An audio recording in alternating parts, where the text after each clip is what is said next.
राहुल गांधी को क्या हो गया? कुछ बीमार वगैरह है क्या राहुल गांधी? क्योंकि जिस लिहाज से उनके बयान आ रहे हैं, उनकी मानसिक स्थिति मुझे बहुत ठीक नहीं लग रही है। दुनिया के इस वक्त अगर सबसे शक्तिशाली प्रधानमंत्रियों की एक सूची बनती है तो टॉप 5 में प्रधानमंत्री नरेंद्र मोदी का नाम वहां पर नजर आता है। डोनाल्ड ट्रंप हो, व्लादिमीर पुतिन हो, या दूसरे कहीं के राष्ट्राध्यक्ष हो, नरेंद्र मोदी का नाम उनकी जुबान पर आपको हर एक दूसरे दिन सुनने के लिए मिल जाएगा। लेकिन बीते दिन राहुल गांधी दिल्ली में थे, एक ओबीसी वर्ग के कार्यक्रम में पहुंचे थे। वहाँ राहुल गांधी ने एक बयान दिया और वो बयान सुनकर मुझे लग रहा है या तो राहुल गांधी अपने साथ अन्याय कर रहे हैं, अपने साथ क्योंकि स्वयं के साथ कर रहे हैं, या तो राहुल गांधी पूरी तरह से मानसिक तौर पर अस्वस्थ हैं। राहुल गांधी कहते हैं कि नरेंद्र मोदी से मैं पहले तो नहीं मिला था, लेकिन मैंने फिर उनसे 2-3 बार मुलाकात की है अभी नेता विपक्ष बनने के बाद, और मुझे समझ में आया कि नरेंद्र मोदी में कोई दम नहीं है। नरेंद्र मोदी एक गुब्बारा है, मीडिया ने उन्हें गुब्बारा बनाकर रखा है। नरेंद्र मोदी के पास कोई ताकत नहीं है। मुझे बड़ी हैरानी लगी राहुल गांधी का ये बयान सुनकर कि हो सकता है कि एक बार अगर राहुल गांधी ने नरेंद्र मोदी साहब का मुकाबला नहीं किया होता, कभी उनके सामने चुनाव में राहुल गांधी नहीं उतरे होते तो ठीक है, मुकाबला करने से पहले आप कह सकते हैं। लेकिन यहां तो वैसी बात हो गई कि एक तरफ महमूद गजनवी हैं, एक तरफ पृथ्वीराज चौहान हैं, जो महमूद गजनवी 19 बार पृथ्वीराज चौहान से युद्ध के मैदान में हार मान चुके हैं। लेकिन यहां तो राहुल गांधी 19 नहीं, मुझे लगता है 119 बार हार चुके हैं। 2014 से अगर आप चुनाव की एक पूरी लिस्ट बनाएंगे, चाहे राज्यों के चुनाव हो, 3 बार केंद्र का चुनाव हो, पंचायत चुनाव हो, महापौर के चुनाव हो, कोई भी चुनाव हो, राहुल गांधी हर चुनाव हारे हैं प्रधानमंत्री नरेंद्र मोदी के सामने। और इसके बाद भी जिस कांग्रेस पार्टी की 60 से 70 साल तक देश में राजनीति थी, उस राजनीति को प्रधानमंत्री बनते ही नरेंद्र मोदी ने इस तरह साफ किया है कि आज कांग्रेस पार्टी को ढूंढो तो आपको टेलीस्कोप लगाना पड़ता है। 3 राज्य हैं शायद, मुझे अभी लग रहा है, जैसे तैसे सरकार बन गई है। कर्नाटक में है आपकी, तेलंगाना में है, हिमाचल में। इसके अलावा कांग्रेस पार्टी कहीं नहीं है। इस बार 99 सीट आ गई, 2 बार तो आपको विपक्ष के नेता का दर्जा भी नहीं मिला था। बावजूद उसके राहुल ऐसे बयान दे रहे हैं। आपको क्या लग रहा है, मानसिक स्थिति से कुछ जूझ रहे हैं राहुल गांधी या बौखलाहट है? नहीं, हताशा तो होती है। अगर हम बार बार कोई एग्ज़ाम दें और एग्ज़ाम में फेल होते रहें, फेल का परसेंटेज जब बढ़ता है तो हताशा तो होती कि आखिर मैं ये सक्सेस क्यों नहीं कर पा रहा हूँ। अगर मैं इसमें आगे बढ़ रहा हूँ तो क्यों सक्सेस मुझे नहीं मिल पा रही है। तो चर्चा तो ज़रूर होती भी है, उनके मन में भी आता है, और जो कार्यकर्ता होते हैं ये भी सोचते हैं कि हम जिस लीडर को लेकर आगे चल रहे हैं वो कुछ कर क्यों नहीं कर पा रहा है, परफॉर्म क्यों नहीं कर पा रहा है। तो ये सब चीज़ें तो राजनीति में चर्चा होती है, लोकतंत्र में चर्चा होनी भी चाहिए। लेकिन आप लगातार असफल हो रहे हैं और एक ऐसे प्रधानमंत्री के खिलाफ आप हमला बोल रहे हैं जो लगातार सफल दर सफल प्रतिशत बढ़ता जा रहा है। कोई ऐसा प्रधानमंत्री जो तीसरी बार भी प्रधानमंत्री बन जाए, और अभी मैंने देखा कि वो ये माना है कि नेहरू के समकक्ष आ रहे हैं। अगर 4000 से ज़्यादा दिन हो गए हैं उनके प्रधानमंत्री बने हुए, और लगातार अगला क्रम अगर होगा, चौथी बार अगर बनेंगे तो रिकॉर्ड तोड़ देंगे वो तमाम चीज़ों को लेकर। तो एक रिकॉर्डधारी मैं कहूँ प्रधानमंत्री के रूप में मोदी जी जी काम कर रहे हैं, उसमें पूरी तरह से राहुल गांधी हताश हो चुके हैं। और मैंने बताया कि मोदी का विरोध करके आप चुनाव नहीं जीत पाएंगे। आपको अगर उनका मुकाबला करना है तो नीतियों के खिलाफ करना पड़ेगा। आप नीतियों पे चर्चा करिए, उस पर बात करिए, तो कुछ संभव है कि आपको फायदा होगा। लेकिन आप जितना मोदी का विरोध करते हैं उतना ही आपको नुकसान उठाना पड़ता है। 19 पे भी आपके साथ यही हुआ, आपके साथ अन्य समय पर भी यही हुआ। तो जहाँ जहाँ पर कहानी बनी है, 24 की भी कहानी जो बनी है वहाँ पर भी ऐसी स्थिति तस्वीर बन के आई है। तो मैं ये मानता हूँ कि राहुल गांधी की जो दिशा है वो सही ढंग से चल नहीं पा रही है, वो सही ढंग से काम कर नहीं पा रहे हैं। फिर भी कहा जाता है कि काम न करने के बावजूद भी कुछ ऐसे कर्मचारी होते हैं जिनको रखा जाता है, किसी के दबाव में रखा जाता है। तो आज मुझे ऐसा लगता है कि कांग्रेस में ना काम करने वाले भी राहुल हैं, लेकिन फिर भी किसी एक दबाव में, हो सकता है कि गांधी परिवार से इस दबाव में उनको रखा जा रहा है, और वो जो इस समय बीज बो रहे हैं वो आने वाले समय में 29 पे कांग्रेस के लिए नुकसानदायक ही रहेगा। और ये बीज के चलते तकलीफ ये हो रही है कि जो दूसरे दल हैं जो इनके साथ इंडी गठबंधन में जुड़े हुए हैं वो भी असहज महसूस करते हैं, क्योंकि उनकी रणनीति अलग है और राहुल गांधी की एक अलग रणनीति। देखिए, मुझे बड़ा ये शर्म आ रही है कहने के लिए कि जो राहुल गांधी ने बयान दिया है, समझ में नहीं आता राहुल गांधी को कोई जानकारी भी है या नहीं है। शायद तो नहीं रहती है। अचानक अपने घर से निकलते हैं और उनके पीए बताते हैं कि साहब भैया आज यहाँ जाना है, राहुल गांधी चल पड़ते हैं। राहुल गांधी कह रहे हैं कि नरेंद्र मोदी को मीडिया ने बना कर रखा है। जब साल 2013 में नरेंद्र मोदी को प्रधानमंत्री का उम्मीदवार भाजपा ने घोषित किया था 14 के चुनाव से पहले, तब 10 साल पहले तक से जो केंद्र में सरकार थी वो कांग्रेस की थी।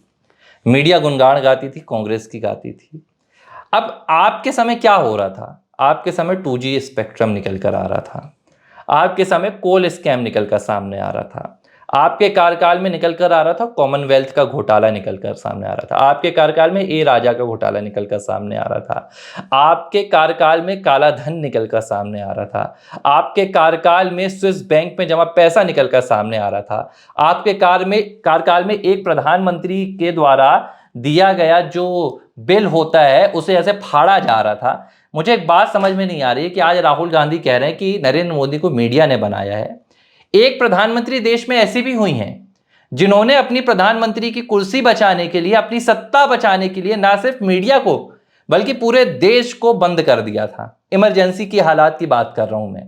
क्या राहुल गांधी को वो याद नहीं है? मुझे समझ में नहीं आ रहा है कि ताकत वो थी कि देश की मीडिया पर बैन लगा दिया जाए, किसी की बोलने की आजादी पर बैन लगा दिया जाए, जो आपके मौलिक अधिकार हैं उन पर बैन लगा दिया जाए, या एक प्रधानमंत्री ये हैं जहां आज प्रधानमंत्री को खुलकर कोई कुछ कह सकता है, प्रधानमंत्री सबसे ज्यादा इंटरव्यू देते हैं, प्रधानमंत्री से एक आम आदमी भी मुलाकात करने पहुंच जाता है, सांसदों को प्रधानमंत्री से मिलने की छूट रहती है। यहां तक कि आप देखिए कि आज आपकी पार्टी के नेता, चाहे वो शशि थरूर हो, चाहे वो सलमान खुर्शीद हो, चाहे वो इंडी गठबंधन की सुप्रिया सुले हो, प्रधानमंत्री नरेंद्र मोदी की तारीफ करते हैं। आपकी पार्टी के आधे से ज्यादा वरिष्ठ नेता आज आपको छोड़ चुके हैं, बावजूद उसके आज आप कह रहे हैं कि प्रधानमंत्री नरेंद्र मोदी में ताकत नहीं है। चलिए, ये तो मैं राजनीतिक ताकत की बात बता रहा हूं। जो बड़े फैसले इन 11 सालों में भारत ने लिए हैं, वो बड़े फैसले पिछले 75 सालों में कभी नहीं लिए गए। आज आप देखिए कि भारत दुनिया की सबसे बड़ी चौथी अर्थव्यवस्था बनकर उभर कर सामने आया है। ये प्रधानमंत्री की ताकत नहीं है। आप इसे प्रधानमंत्री की ताकत नहीं मानते हैं क्योंकि भारत की उन्नति आपके लिए ताकत ही नहीं है। आप तो चाहते हैं कि भारत आज भी वैसे ही रहे कि कोई विदेशी आए तो यहां पर सांप नचाने वाले आपको दिखाए जाए। देखिए, Rahul Gandhi very much part time politician. अब मुझे कोई भी इसमें डाउट रहा ही नहीं गया है। राहुल गांधी की अगर कुर्सी भी चली जाती तो मुझे लगता है उन्हें कोई बहुत फर्क नहीं पड़ेगा, क्योंकि देखिए, आपको दुख तब होता है ना कि जब आपको सेवा करने का मौका नहीं मिलता है या आपको सियासत में आगे बढ़ना है। राहुल गांधी को सियासत में आगे ही नहीं बढ़ना है। मैं आपको एक बात बता रहा हूं, उनके ऊपर थोपा जा रहा है। उन्हें अपनी जो लेविश लाइफ होती है, कहीं इटली में जीना है, कहीं वियतनाम में जीना है, वो राहुल गांधी को जीने नहीं मिलती है।